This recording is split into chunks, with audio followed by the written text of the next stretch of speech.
Hola, ¿cómo les va? Aquí estamos otra vez en Historias Argentinas y les agradecemos muchísimo el acompañamiento que nos han dado en los anteriores programas. Hoy vamos a hablar de un fracaso, indudablemente un tema doloroso, un tema que tiene que ver con el Foreign Office británico. Ustedes dirán, ¿cómo es esto? ¿Qué articulación hay? Porque Gran Bretaña, la gran potencia del momento, se propuso desarticular, balcanizar las naciones que se iban independizando de España, para ser países más chiquitos, países más dominables, países menos autosuficientes. Un ejemplo somos nosotros, que nos partimos en 4 países. Es decir, lo que originariamente era el Virreinato del Río de la Plata y luego pasó a ser las Provincias Unidas, se partió en Bolivia, Uruguay, Paraguay y Argentina. Y eso no fue el drama solamente, sino que además hubo momentos de muy mala relación, de relaciones beligerantes. Bueno, eso vamos a hablar, del fracaso de la patria grande y de los intentos de reconstruirla.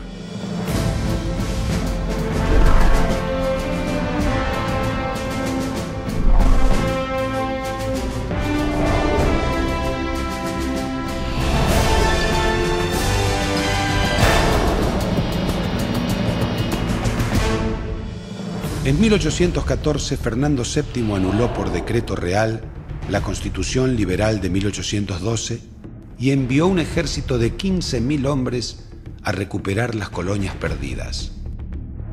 Con destino al Río de la Plata, a último momento cambiaron de rumbo hacia Nueva Granada y la capitanía de Venezuela.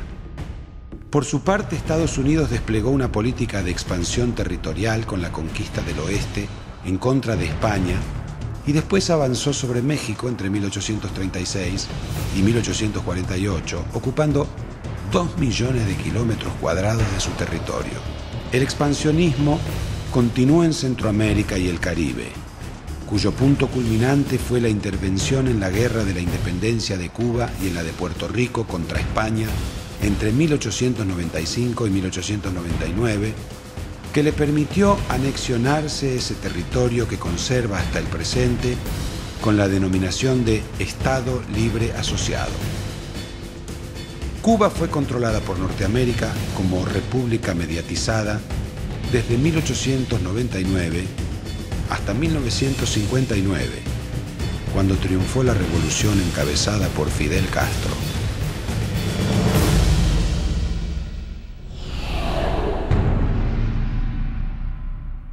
Acabamos de escuchar un muy sucinto informe sobre la situación internacional en la época en la que nos vamos a ocupar del tema de hoy.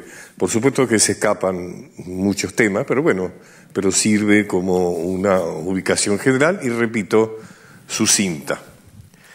Y ahora vamos al primer informe de lo que pasaba en nuestro país. Los movimientos revolucionarios americanos del siglo XIX tuvieron como objetivo terminar con el régimen hispánico que organizaba a sus colonias en virreinatos y capitanías generales. El virreinato de Nueva España comprendía la América Central, las Antillas, Florida, México y el sudoeste de los Estados Unidos. El del Perú y el de Nueva Granada abarcaba al Perú, parte de Bolivia, Ecuador y Colombia. El del Río de la Plata se integraba con Argentina, Paraguay, Uruguay y parte de Bolivia. Eran capitanías generales Chile y Venezuela. La Capitanía General de Guatemala estaba integrada por Guatemala, El Salvador, Nicaragua, Honduras, Costa Rica y el Estado mexicano de Chiapas. Una vez finalizada la guerra por la emancipación, el 9 de diciembre de 1824, con la batalla de Ayacucho, los antiguos virreinatos y capitanías generales se disgregaron y surgieron nuevas repúblicas. En 1826, Simón Bolívar convocó un congreso en Panamá para conformar una confederación de naciones hispanoamericanas, pero fracasó en su intento.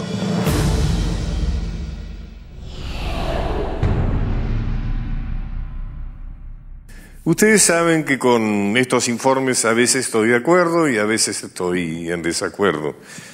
Acierta cuando habla de que luego de la batalla de Ayacucho, como ustedes saben, es la batalla final, sino de todas maneras después hay algunas otras escaramuzas, pero digamos que históricamente se considera como la batalla final, la que libran Sucre del lado patriota y la nieta del lado realista, y el informe nos dice que a partir de ahí comenzó la disgregación de las naciones americanas.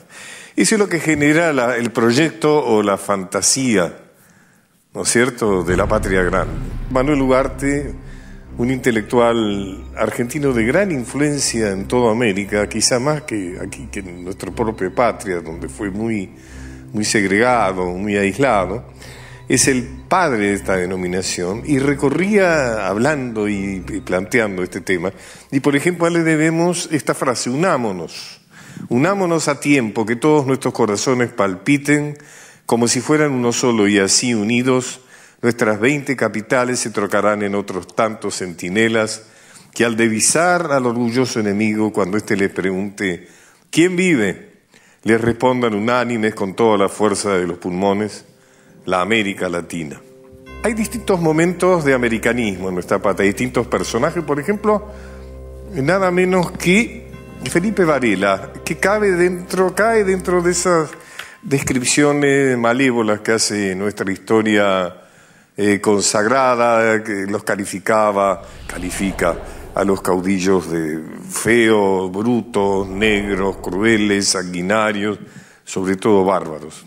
Y Felipe Varela, que acaba de ser, no hace mucho, ascendido al generalato, fíjense lo que opinaba. Porque Chile fue testigo del bombardeo del Paraíso por parte de la flota española, al mando del almirante Méndez Núñez. Entonces él se adhiere a un proyecto que fue la Unión Americana, que se desarrolló en Chile, presidido por Rafael Valdés. Y al respecto escribirá cuando el gobierno de Buenos Aires se niega a integrar esta Unión Americana. El gobierno de Buenos Aires negó solapadamente la justicia de esta grande idea, negándose a tomar parte de la Unión Americana, que se consolidaba por medio de un Congreso americano en Chile. Cuando fueron invitados, en tiempos de Mitre, fueron invitados a concurrir a este Congreso en Lima, el canciller Rufino de Elizalde, fíjense lo que contesta. De alguna manera íbamos a tener una pauta de muchas de las cosas que nos fueron pasando, muchas cosas que nos pasan. La República Argentina jamás ha tenido por ninguna amenaza de la Europa en su conjunto, ni de ninguna de las naciones que lo forman. Las invasiones inglesas, la usurpación de Malvinas, la agresión de Francia, de la escuadra francesa en 1838, la invasión de la escuadra anglo-francesa en 1845, ¿qué fueron? ¿Mimos o agresiones? Sigue, puede decirse, continúa el documento, que la República Argentina está identificada con la Europa hasta lo más que es posible. No hay un elemento europeo antagonista de un elemento americano. Lejos de eso, puede asegurarse que más vínculos, más intereses, más armonía hay entre las repúblicas americanas con algunas naciones europeas que entre ellas mismas. Fíjense qué sentido americanista, ¿no es cierto?, que desde entonces lamentablemente ha habido en sectores muy importantes de la dirigencia argentina. Y vamos a terminar este comentario recordando a otro gran intelectual nacional y popular que mucho trabajó sobre el tema de la Unión Americana, de la patria grande, Jorge Abelardo Ramos. En su libro América Latina, un país, una frase muy célebre, dice: somos un país porque no pudimos integrar una nación, y fuimos argentinos porque fracasamos en ser americanos. Vamos a un corte.